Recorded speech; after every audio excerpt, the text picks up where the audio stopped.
Lena Hartley woke to the hum of the old radiator, a soft, churning sound that filled the small attic room above the Hartley house.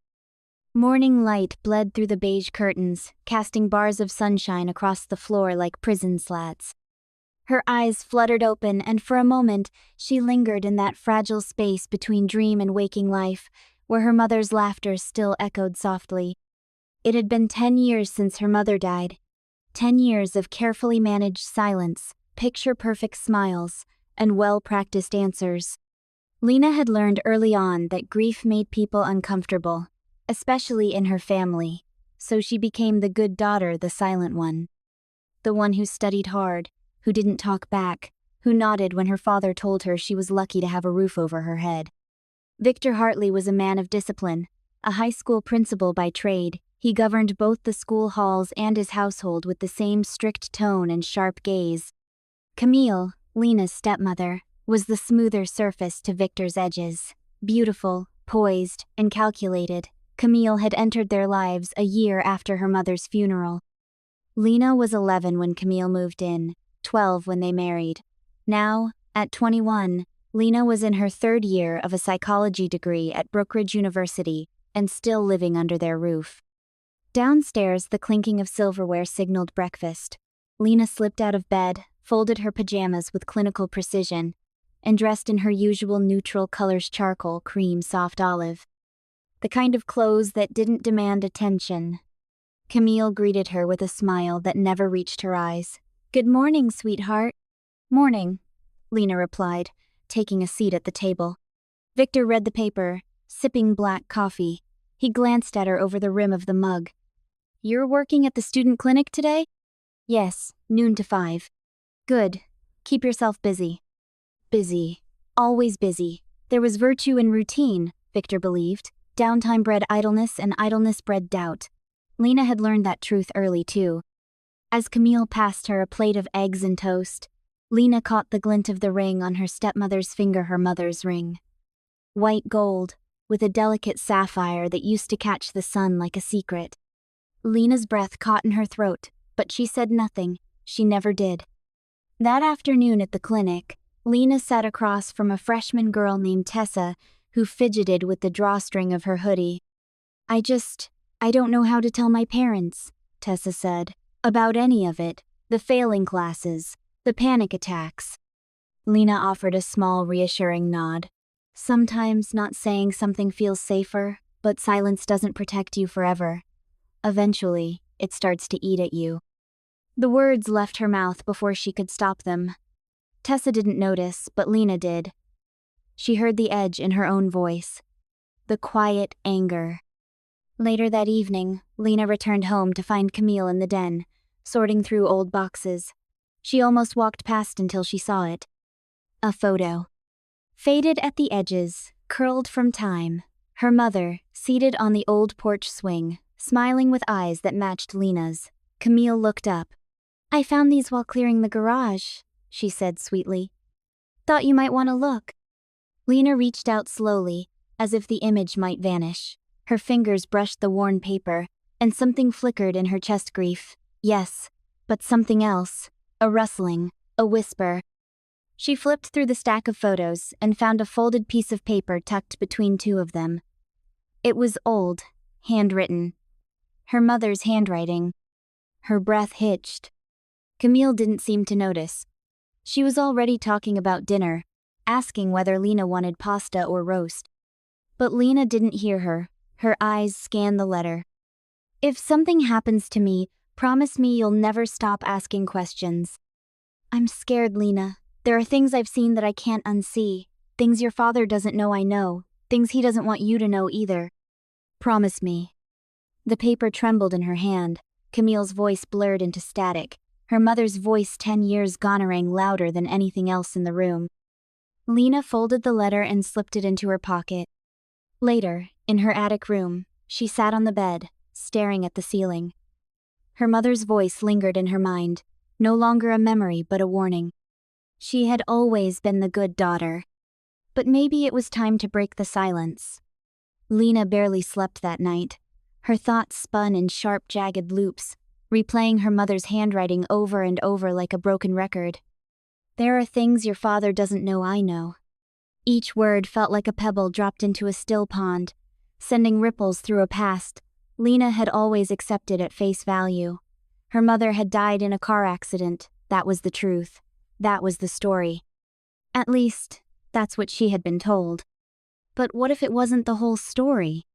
The attic room felt colder than usual.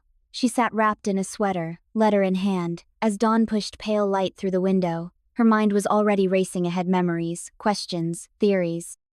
A decade of half-glimpsed looks and silences that now took on new meanings. By the time she went downstairs, Victor and Camille were already gone.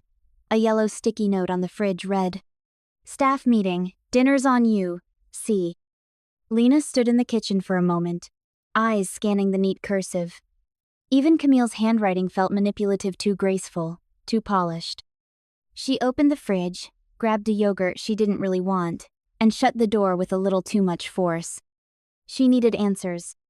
But who could she ask? Later that afternoon, Lena found herself in the campus library, deep in the archives room, a chilly, rarely used basement level filled with dust, microfiche machines, and records no one cared about anymore. She wasn't even sure what she was looking for: her mother's name, news articles about the accident, hospital records. The library tech, a student named Leo with thick glasses and a distracting habit of humming indie rock songs, had helped her access the local newspaper database from 2013. "Accident reports are usually in the city section," he said. "You'll probably find it under traffic updates or obituaries if you're lucky." Lena found the article within 10 minutes. "Woman killed in late-night collision. Leaves behind family." The words hit harder than she expected. Even though she'd seen the obituary before, reading it now through the lens of her mother's letter felt like standing on a trapdoor. She read it again. Julia Hartley, 38, was killed in a single vehicle accident on the Riverbend overpass late Saturday evening. Authorities reported no signs of foul play. Weather conditions may have contributed to the crash. She was pronounced dead at the scene, survived by her husband, Victor Hartley, and daughter, Lena Hartley, 11.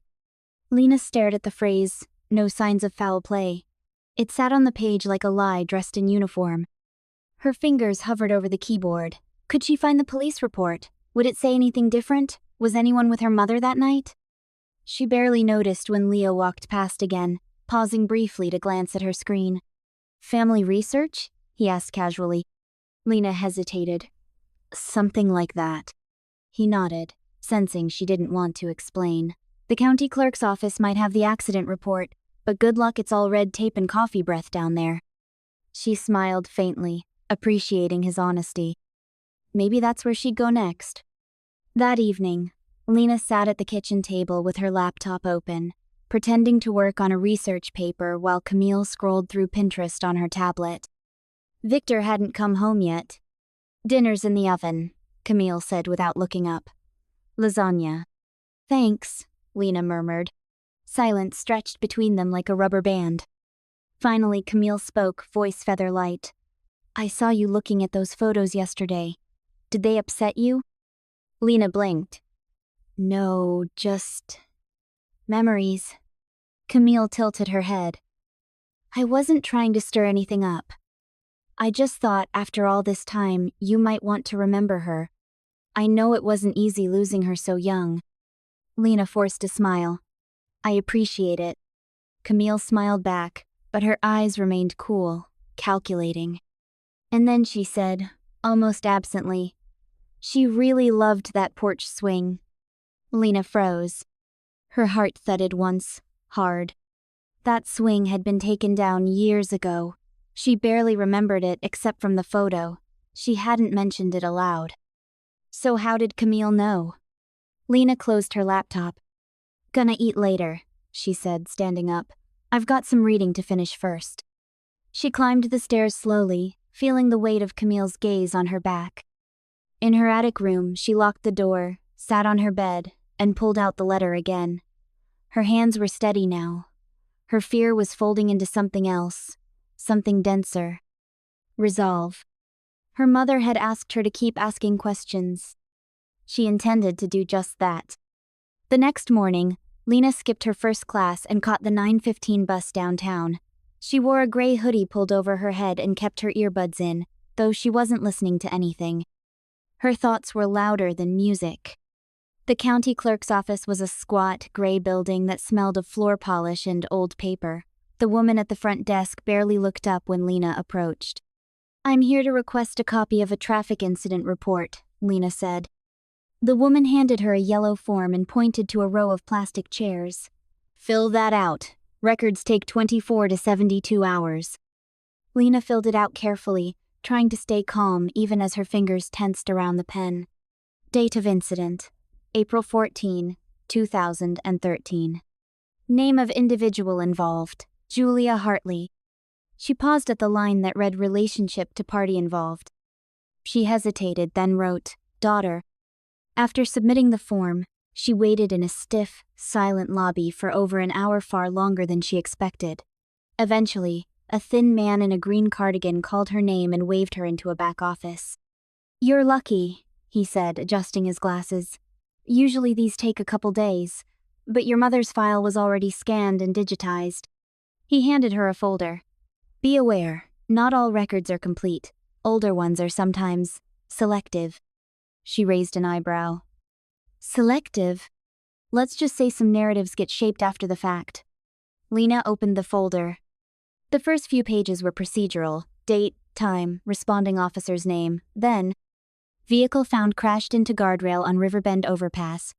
No other vehicles reported on scene. Driver: Julia Hartley, deceased. Weather: clear. Road: dry. Time of accident: estimated 11:43 p.m. Witnesses: none. Lena's pulse spiked.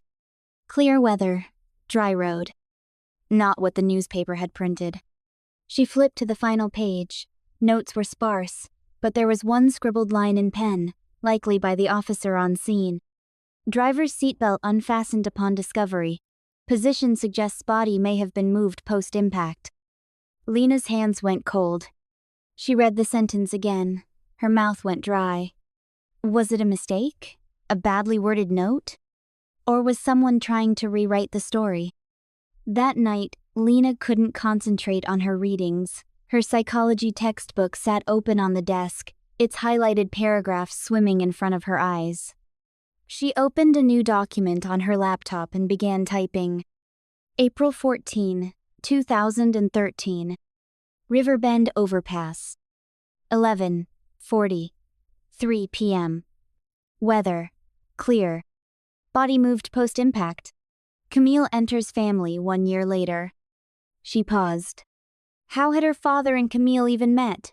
She didn't remember. The timeline had always felt vague. Lena reached for her phone and opened her photo archive, years of family albums digitized after her mother's death. She scrolled to the earliest ones that included Camille. The first photo with her was dated May 20, 2014. A garden party.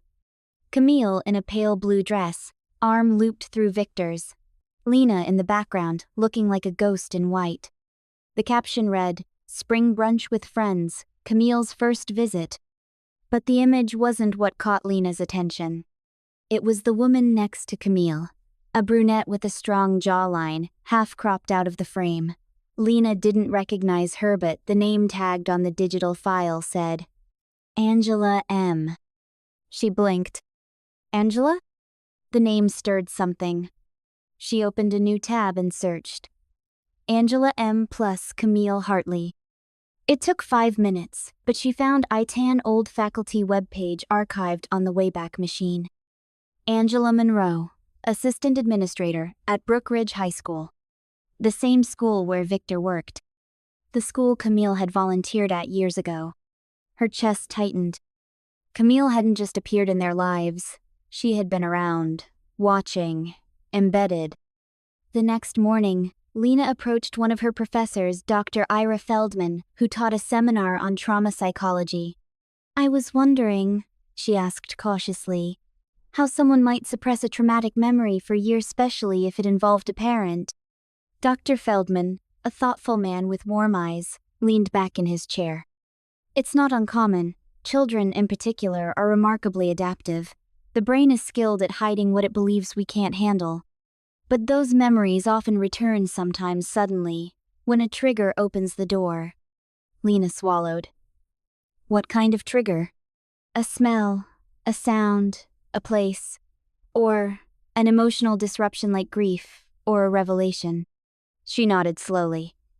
And if someone has been lying to them for years? Feldman's gaze sharpened. Then those returning memories can feel violent, earth-shattering. The foundation shifts, and what once seemed solid becomes suspect. Lena left his office with her thoughts in chaos. That night, as she sat in her attic room staring out into the night, the faintest sound reached her ears, the soft creak of the old floorboards below. It was after midnight. She turned off her lamp and sat in silence, listening. There it was again. Footsteps. Not Victor She's gait was heavier. This was softer, deliberate. Camille. Lena moved silently to the attic door and pressed her ear against it. No voices. Then a drawer opening, a soft shuffle. She crept down the narrow steps and peeked through the gap in the hallway door. Camille was in Victor's study. She stood at his desk, her back to the door. A file drawer was open. She was flipping through papers quickly, as though looking for something very specific. Then she paused, took a sheet, folded it, slipped it into her handbag. Lena's breath hitched. Camille turned slightly, and Lena ducked back into the shadows. When the coast was clear, she crept back up into the attic, heart racing like a snare drum. She didn't know what Camille had taken, but she knew it mattered. And she was done being silent. The next morning, Lena woke up at 6:30 a.m. but hadn't really slept well. Her eyelids felt heavy, but her mind was wide awake. Camille, sneaking into Victor's study last night to grab a file, had drawn a clear line for Lena. There was a secret, maybe the missing piece about her mother's death, hidden somewhere in Camille's hands. She went downstairs to the kitchen. Camille was sitting at the table, sipping coffee. Her hair was perfectly pulled back, her face calm but distant. Lena avoided eye contact and made herself some tea. "Did you wake up last night?" Camille asked, casually curious. "A little." The wind was loud, Lena replied, clearing her throat. Camille nodded. "Yeah, the window was creaking a bit." The silence hung between them. Camille took a slow sip of her coffee and stood up. "I have to head out of town this afternoon, for a couple of days." Lena nodded but didn't ask where. Camille never shared those details. That afternoon, after Camille left, Lena quietly slipped into Victor's study. The door wasn't locked, everything was in place, but Lena was after the file drawer Camille had opened last night. She pulled it open slowly and scanned the papers inside. Financial statements, tax documents, old insurance policies. Then one caught her eye. Hartley Family Insurance Policy, Renewal Request, April 10, 2013. The policy was renewed 4 days before her mother's death. As Lena examined the details, her eyes widened. The life insurance coverage for her mother Julia had been raised from 50,000 to 250,000. And the sole beneficiary listed was Victor Hartley. Her throat tightened. What had Camille found in this file? Why had she taken it last night? Later that day, before school let out, Lena stopped by Dr. Feldman's office again. When she knocked, the professor looked up from his papers. "Lena, again?" "Yeah, again," Lena said, managing a small smile, but her eyes were heavy with worry. "This one's a little personal." Feldman grew serious. "Go ahead." She sat down and pulled out photocopies of the documents, spreading them across his desk. "My dad renewed my mom's life insurance 4 days before she died, and the accident report says her seatbelt wasn't fastened. Plus, there's something weird about where her body was found." Feldman scanned the papers. "And Camille," Lena went on, voice steady but cold. "She volunteered at Dad's school back then and got involved with us really fast after Mom died. I'm digging into her past. Everything feels too smooth. Too perfect." The professor closed the file. This is taking a toll on you, Lena. But if you want answers, you have to learn to ask the right questions first. Lena nodded. I think I've found the right question. And what's that? Did my mother really die in an accident? That night, back in her room, Lena couldn't close her eyes. She held an old journal, her mother's diary. As she flipped through pages filled with grocery lists, recipes, and scattered thoughts, one entry caught her eye. Dated April 10, 2013, the handwriting was shaky, like her mom was confused or scared. Victor's been acting strange lately. He's coming home late from school. That new volunteer, Camille, spends a lot of time with him. I feel like a stranger in my own house. She turned the page. Sometimes, when he looks at me, there's an emptiness in his eyes. Those aren't the eyes of the man who loves me. Lena's hands trembled. The next morning, at the library, Lena sat in front of a computer, digging into Camille Monroe's history. She scoured archives, social media, even old news reports. She found a small clipping from a local paper. Brookridge High Volunteer Program Scandal, 2013. One line stood out. Camille Monroe, a volunteer teacher, was removed from the program amid allegations of inappropriate relationships with parents. Lena leaned back in her chair. This woman had secrets, dark, dangerous secrets. And now, Lena felt more than ever that it wasn't just her mother's life on the line, it was her own. A week later, Lena's days became a blur of research and quiet confrontation. Every lead she chased seemed to circle back to Camille and Victor, tangled in a web she was only beginning to unravel. One afternoon, she sat in a small coffee shop, her laptop open to an email draft. The subject, Request for Victor Hartley's School Records. She hesitated before hitting send. If Victor knew what she was doing, there'd be consequences. Her phone buzzed. A message from an unknown number.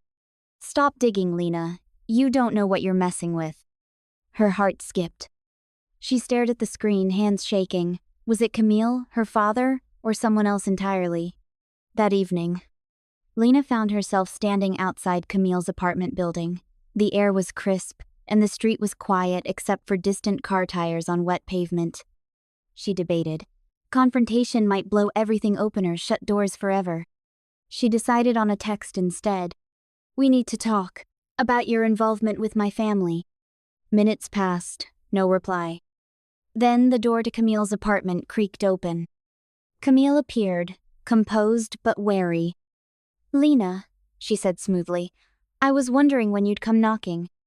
Inside Camille's apartment, the room smelled faintly of lavender and old books. Camille poured 2 glasses of wine and gestured to the couch. You're brave, Camille said, watching Lena carefully. Maybe foolish, Lena shot back. Camille sighed. You want answers. But some truths are better left buried. Not this one, Lena said firmly. My mom didn't just die in an accident. Camille's eyes darkened. Victor and I, she began, voice dropping. There were things you didn't know. Things I wished had never happened. Lena leaned forward. Start talking. Camille's confession. She told Lena about a secret affair with Victor, something passionate but doomed. I wanted out, Camille said. But Victor, he wouldn't let me leave. She paused, swallowing hard. One night, Julia confronted him. It got violent. Lena's breath caught. Camille looked away. Julia's death wasn't an accident. It was meant to look like one. Lena's hands clenched into fists. You have proof? She demanded. Camille nodded slowly. The insurance change. The seatbelt note. I helped cover it up. Out of fear. Tears welled in Lena's eyes, not just from betrayal, but from the weight of what she now knew. After Camille's confession, Lena left the apartment with a new fire burning inside her. This was bigger than grief. It was justice. She would uncover every secret, every lie. And when the truth came out, no one, not Victor, not Camille, no one would walk away unscathed. The next day, Lena woke up early, the weight of Camille's confession pressing on her mind. She knew the path ahead would be dangerous, but for the first time she felt a flicker of hope. Her first stop was the local courthouse. She requested Victor Hartley's insurance records and Julia's case files, quietly watching as the clerk hesitated before handing them over. Back at her apartment, Lena spread the documents across the table, scanning every line for clues. The insurance policy had indeed been changed days before Julia's death, and the seatbelt note matched the handwriting in Camille's file. Her phone buzzed again. Another message, this time from the same unknown number. "Stop now, Lena. Walk away before it's too late." Lena's fingers hovered over the keyboard. Fear and determination warred within her. She typed back, "I'm not stopping. Not now." A new ally. Lena's next move was to contact an investigative journalist she'd heard about, someone known for exposing powerful people. She met with Mason at a quiet cafe. He listened carefully as she recounted everything she'd learned. "This is big," Mason said, eyes sharp. "But dangerous, you need protection." Lena nodded. "I'm ready." Together they planned the next steps. Digging deeper into Victor's past, tracking his connections, and finding proof that would hold up in court. The phone call. Late that night, Lena's phone rang. It was Camille. "I'm scared, Lena." Camille's voice trembled. "Victor knows you're digging. I think he's watching me." "Stay safe," Lena urged. "I'm going to bring this all into the light." Camille sighed. "Thank you for believing me." Lena hung up, knowing this was only the beginning of a long, dark road. The days that followed were a whirlwind. Lena and Mason worked tirelessly, piecing together Victor's tangled web. They uncovered shady business deals, hidden bank accounts, and disturbing patterns that pointed to a man willing to do anything to protect his secrets. One evening, as Lena sat reviewing documents, her phone buzzed with an encrypted message from Mason. "We've got enough to bring him down. Meet me tomorrow at the courthouse." The next morning, nerves buzzing but determination steady, Lena arrived at the courthouse. Mason was already there, a folder thick with evidence in hand. They presented their findings to the district attorney, who listened intently. The case was strong, stronger than anyone had imagined. Days later, Lena received a subpoena to testify. The courtroom was tense. Victor sat across from her, cold and unrepentant. Camille was nowhere to be seen, her part in the story still shrouded in mystery.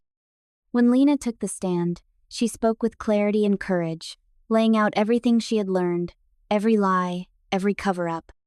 Victor's mask cracked.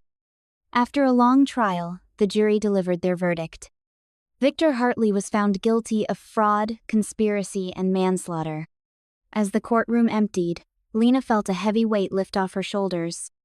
She looked out the window, the city bustling with life. Her mother's memory was finally honored. Not just with words, but with the truth. Months later, Lena stood in a small garden, planting a tree in her mother's honor. The sun was warm, and for the first time in a long time, she felt peace. Mason joined her, offering a quiet smile. "This is just the beginning," he said. Lena nodded. The past had been dark, but the future, that was hers to write.